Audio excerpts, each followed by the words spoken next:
Bismillahirrahmanirrahim. Ladies and gentlemen and dear students, today we will discuss about dopamine hormone. آج جو ہم ہے جسم کے اندر مختلف قسم کے جو ہارمونز پائے جاتے ہیں ان کے متعلق بات کریں گے۔ ہمارے جسم میں بے شمار ہارمونز جو ہیں برین کے اندر ریلیز ہوتے ہیں، خارج ہوتے ہیں، جن کی وجہ سے ہمارے ایموشنز بنتے ہیں۔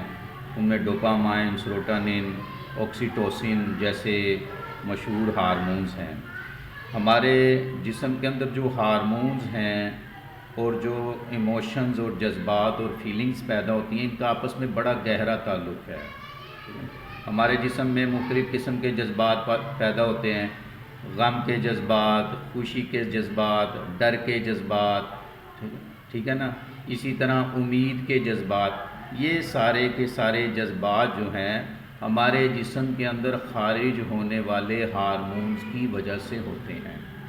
آج جو ہم بات کریں گے ڈوپامائن ہارمونز کے متعلق بات کریں گے۔ اس سے پہلے ہم برینز کے متعلق بات کرتے ہیں کہ برین جو ہے بے شمار نرو سیل سے جو ہے بنا ہوتا ہے۔ اس کے اندر جو نرو سیلز جو ہیں وہ میسیج ایک نرو سیل سے دوسرے نرو سیل تک میسیج جاتا ہے کہ ایک نرو سیل کی جو بگننگ ہے وہ دوسرے نرو سیل کے اینڈ تک جو ہے نیورو ٹرانسمیٹرز کے ذریعے میسیجز کو پہنچاتا ہے، اور ان دونوں نرو سیلز کے اندر جو گیپ ہوتا ہے اس کو سائنیپس بولتے ہیں۔ اس کے اندر سائنیپس کے اندر اس جو ایریا کے اندر بے شمار قسم کے نیورو ٹرانسمیٹرز کام کرتے ہیں۔ آج جو بات کر رہے ہیں ڈوپامائن ہارمونز، اس کو neuro transmitter, player transmitter, neuro transmitter بھی بولتے ہیں، پلیئر نیورو ٹرانسمیٹر بھی اس کو بولتے ہیں۔ اس کا کام کیا ہے کہ ہمارے یہ جو ہارمونز ہے دماغی صلاحیتوں پر بھی اثر انداز ہوتا ہے، اور جسم کے لحاظ سے جو ہے فزیکلی بھی یہ اثر انداز ہوتا ہے۔ اس میں دماغی طور پہ کیا ہے کہ ہماری کوگنیشنز جو ہیں، چیزوں کے متعلق جو وقوف ہے اس کے اوپر اثر انداز ہوتا ہے، اور باڈیلی فزیکلی جو یہ اثر انداز ہوتا ہے اس میں جو ہے وہ کسی بھی فرد کی موومنٹ جو ہے اس کے اوپر یہ اثر انداز ہوتا ہے کہ بندے کو جو یہ ایکٹیو کر دیتا ہے۔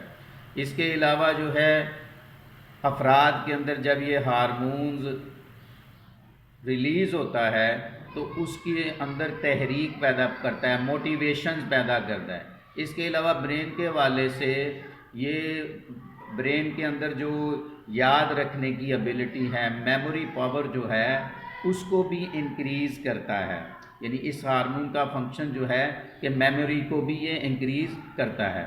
اب یہ ہماری باڈی کے اندر کب زیادہ خارج ہوتا ہے کہ جب ہمیں کوئی اپنی من پسند گیم ملتی ہے، جیسے بچے جو ہے پب جی کھیلتے ہیں تو ان کے اندر جو ہے ڈوپامائن ہارمونز بڑی اچھی طرح ریلیز ہوتا ہے اور وہ پلیئر فیلنگز محسوس کرتے ہیں۔ اس کے علاوہ من پسند گانا لگا ہو، میوزک لگا ہو، اس کو بھی سننے سے جسم کے اندر، برین کے اندر جو ہے یہ ہارمون جو ہے ریلیز ہوتا ہے۔ اس کے علاوہ جو لوگ جوا وغیرہ گیمبلنگ کرتے ہیں، کھیلتے ہیں، تو جوا کھیلنے سے برین کے اندر ایسے ہارمونز ریلیز ہوتے ہیں جس کے اندر باڈی جو ہے پلیئر فیل کرتی ہے۔ اس کے علاوہ جو ہے بعض لوگ ڈرگز پیتے ہیں، یعنی ڈرگز لیتے ہیں، ہیروئن ہے، چرس ہے، الکوہل ہے۔ اس کے علاوہ ابھی بے شمار جو کیا نام لیتے ہیں ڈرگز ہیں، ان کو لینے سے جسم کے اندر بے شمار قسم کے ہارمونز ریلیز ہوتے ہیں۔ تو سب سے اہم ہارمون جو ہے وہ ڈوپامائن ریلیز ہوتا ہے اور پلیئر کی فیلنگ پیدا ہوتی ہے۔ اس کے علاوہ جو ہے کہ آپ کا من پسند آدمی یا آپ کا کوئی دوست جس سے آپ کا دل لگا ہو یا جس کی کمپنی سے آپ خوش ہوتے ہوں، اس کو کال کرنے سے، اس سے چیٹنگ کرنے سے، اس سے فیس بک یا ٹویٹر یا انسٹاگرام پر بات کرنے سے جو ہارمونز باڈی کے اندر ریلیز ہوتا ہے وہ ڈوپامائن ہوتا ہے، جس سے پلیئر فیلنگ پیدا ہوتی ہے۔ اب میں بات کرنا چاہتا ہوں ایڈکشن کسے کہتے ہیں، کہ جب ایک سٹیمولس کو آپ بار بار دیکھتے ہیں، آپ کا من پسند سٹیمولس جو ہے وہ ڈرگ کی شکل میں ہو سکتا ہے، وہ گیم کی شکل میں ہو سکتا ہے، وہ شاپنگ کی شکل میں ہو سکتا ہے، وہ کیا نام لیتے ہیں گیمبلنگ کی شکل میں ہو سکتا ہے، ڈرگس کی شکل میں ہو جائے۔ جب وہ بار بار اسٹیمولس آپ ریسیو کرتے ہیں یا اس کو استعمال کرتے ہیں تو آپ کے جسم کے اندر ڈوپامائن خارج ہوتا ہے۔ بار بار کے ڈوپامائن خارج ہونے کی وجہ سے آپ کے اندر پلیئرس کی فیلنگز پیدا ہوتی ہیں، آپ خوشی محسوس کرتے ہیں۔ اس پلیئر کی فیلنگز کو حاصل کرنے کے لیے آپ اس سٹیمولس کی طرف متوجہ ہوتے ہیں۔ وہ سٹیمولس کوئی پب جی گیم ہو سکتی ہے، کوئی میوزک ہو سکتا ہے، کوئی یعنی شاپنگ کرنے کی عادت بھی ہو سکتی ہے، پھر کسی فرد کی محبت جو ہے، لو جو ہے وہ بھی ہو سکتی ہے۔ اس وجہ سے اس فرد کے اندر ایڈکشن پیدا ہو جاتی ہے، ہوتی ہے۔ یہ پروسیس ہے ایڈکشن کا۔ اس کے علاوہ جسم کے اندر ڈوپامائن ہونا کتنا چاہیے؟ اگر تو یہ نارمل مقدار ہے تو باڈی نارمل مقدار میں باڈی نارمل طریقے سے چل رہی ہے۔ اگر یہ زیادہ ہوگا باڈی کے اندر تب بھی باڈی کو نقصان ہے، اگر یہ کم ہوگا تب بھی باڈی کو نقصان ہے۔ زیادہ ہونے سے کیا ہوگا؟ ڈوپامائن اگر باڈی کے اندر زیادہ ہے تو ڈپریشن جیسی فیلنگز پیدا ہوں گی، ڈپریشن کے اندر بندہ غم زدہ رہتا ہے، ٹھیک ہے۔ پھر اس کے اندر ایگریشن پیدا ہو جائے گا، جذباتی ہوگا، غصہ اس کو آئے گا۔ پھر اس کے اندر انسومنیا جو کہ ڈپریشن ہی کی علامت ہے، انسومنیا پیدا ہو جائے گا کہ رات کو نیند نہیں آئے گی، بے چینی سی ہوگی، کروٹیں بدلے گا۔ تو یہ ڈوپامائن اگر زیادہ مقدار میں خارج ہو تو پھر یہ علامات ظاہر ہوں۔ اس کے ساتھ ساتھ نوزیا بھی ہونا شروع ہو جاتا ہے۔ اور اگر کسی وجہ سے ایسے انوائرمنٹ میں رہتا ہے کہ اس کو کوئی خوشی نہیں ملتی یا کوئی اس کے پاس اپرچونٹی نہیں ہے کہ وہ انجوائے کر سکے، تو ایسے لوگوں کے اندر، افراد کے اندر جب ڈوپامائن کم خارج ہوتا ہے تو اس سے جو ہے کیا چیز پیدا ہوگی کہ اس آدمی کا ویٹ لاس ہونا شروع ہو جائے گا۔ یہ ویسے تو ڈپریشن کی بھی علامت ہے، تو ویٹ لاس ہونا شروع ہو جائے گا۔ بعض اوقات اس کا ویٹ گین بھی ہونا شروع، بہت زیادہ ویٹ ہو جاتا ہے۔ پھر لو سیکس ڈرائیو کہ میاں بیوی آپس میں بیٹھے ہیں لیکن ان کے اندر انٹر کرنے کی چاہت نہیں ہے، سیکس کی طرف رجحان نہیں ہے۔ اس کی وجہ ڈوپامائن ہارمونز کی باڈی کے اندر کمی یا کم اخراج کی وجہ سے بھی ہے۔ پھر اس کے علاوہ ڈی موٹیویشن پیدا ہو جاتا ہے کہ اگر کم مقدار میں ہے، خارج ہو رہا ہے، تو اس کی وجہ سے ڈی موٹیویشن، اس کے مسلز حرکت کرنا نہیں چاہتے، برین سگنل ہی نہیں دیتا مسلز کو کہ حرکت کریں، ٹھیک ہے نا۔ اور جس کی وجہ سے پارکنسن ڈیزیز پیدا ہو جاتی ہے کہ فرد کو حرکت کرنا، موو کرنا، مسلز کو استعمال کرنا، بونز کو استعمال کرنا اچھا نہیں لگتا، ٹھیک ہے نا، وہ ایک جگہ سٹک رہنا پسند کرتا ہے۔ تو اس کی وجہ سے پارکنسنز جیسی بیماری پیدا ہوئی۔ پھر بعض اوقات ڈوپامائن اگر کم بھی ہو، زیادہ ہونے سے بھی ڈپریشن پیدا ہوتا ہے، اور اگر کم ہو تو پھر بھی ڈپریشن پیدا ہوتا ہے۔ اچھا، یہ اتنا اہم ٹاپک ہے کہ پچھلے 60 سالوں کے اندر تقریباً 1,10,000 ریسرچز ڈوپامائن پہ ہو چکی ہیں، مختلف ڈیمینشن سے۔ کمپیریٹیو سٹڈیز بھی ہو چکی ہیں، ڈسکرپٹیو سٹڈیز بھی ہو چکی ہیں، ٹھیک ہے نا۔